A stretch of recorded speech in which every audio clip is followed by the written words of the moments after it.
when it comes to doing the right thing, and you're always going to have a choice. I think we all have that right, don't we?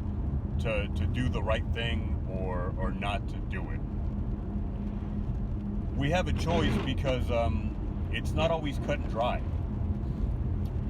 For the most part, society's notion of right and wrong, your particular society that you might be living in, or society in general,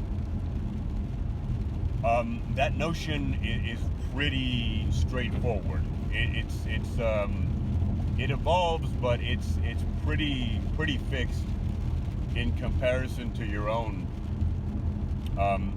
idea of right and wrong. Now, your own idea is fixed to you, but it might be wildly different from anybody else's. Everybody's got their own judgments on what is right and what is wrong, and you really have to be able to find a balance. You have to decide on what things you're going to let society dictate, what is right and what is wrong for you, and on what things you're gonna make the choice yourself. Now, in an ideal world, I think we would take on most of that burden as individuals, because it is a burden. Don't get it twisted. It's a burden to decide what is right and what is wrong. A lot of us, we don't want to take on that burden. We want society, which means we want other people to dictate what the right thing is to do for us, because we don't want to do the heavy lifting. We don't want to decide what is correct for us, right? Which apparently is a lot of work. We want to leave that to other people. We want society as a whole to take on that brunt, and society is perfectly happy to do it. Society is perfectly happy to tell you what you can and cannot do, and it's very easy because it's a collective thing. The weight is very easy to lift collectively, but you have to understand, you have to pay to play. You got to pay the troll toll. If you're taking the good, if you're avoiding the responsibility of making your own choices, you're also forfeiting that freedom, which is a great freedom, okay? It's a great responsibility. It's a back-breaking responsibility if you really take on the full weight of it. You know, if you make your own choices and you are cognizant of the consequences. It's a big weight, but the payoff is huge. The payoff is, what's the term I'm looking for? It's directly related. It goes right in the opposite direction. It's the money you put in the bank is the money is the capital that you have available to take out. It's a great freedom when you make your own moral guidelines, which I know how that sounds. It sounds pretty bad. I think we have to use good judgment. I think as individuals, we have to know how much input to take in from society.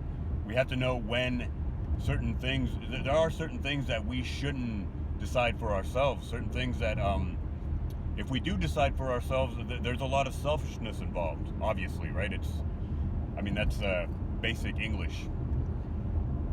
But with few exceptions, every one of us really should consider that freedom, the freedom that is granted by taking ownership of our own lives. And unfortunately, a lot of us simply don't know. It's just a lack of knowledge. We're lazy. We're too lazy to decide what is the correct way to live for ourselves. And nobody's gonna tell us, okay? Nobody's gonna tell us that we're doing it wrong, right? Why would society do that? Society is not gonna control you if you make your own judgment, if you make your own decisions. It's pretty basic, right? You don't have Big Brother looking. I don't think you do. We do have a certain amount of freedom. I don't think you have Big Brother, overwatching, watching above you, looking at everything you do, necessarily. To some extent, yes, but not in that paranoid way that some of us like to believe. Okay, we do have freedom. A lot of that freedom lost is freedom that's been granted. It's freedom that's been relinquished. Okay, you don't get to you don't get to take your eye off the ball, so to speak, and get lazy about your life and the way you're living it, and then complain that somebody's trying to oppress you. Okay, you need to take ownership. And it's not about making anybody feel bad, but you need to take accountability and ownership for your role in giving up that freedom and accepting that you are the one responsible for having done it before you can make any positive changes and any positive movements and any positive impact in your life. And I feel good about this video. I'm gonna end it because it's getting long, but I feel like the entire 6 minutes were actually worth listening to. I may actually go back and watch this one. I'm gonna make sure the title is something somewhat catchy, because I've been posting a lot of bullshit. So I'm gonna see what I can do about I'm gonna have to delete a lot of stuff too. I think it's important to not let the good I feel like there's a good message in this video. I really do. I believe it sincerely, and I don't want it to get drowned out by all the garbage, by all the bullshit that I've been posting, which I think I have relatively decent standards. I don't want to believe that it's bullshit, but compared to this, it is. Anyway, I'm gonna go now. It's 7 minutes. Wow, 7 minutes.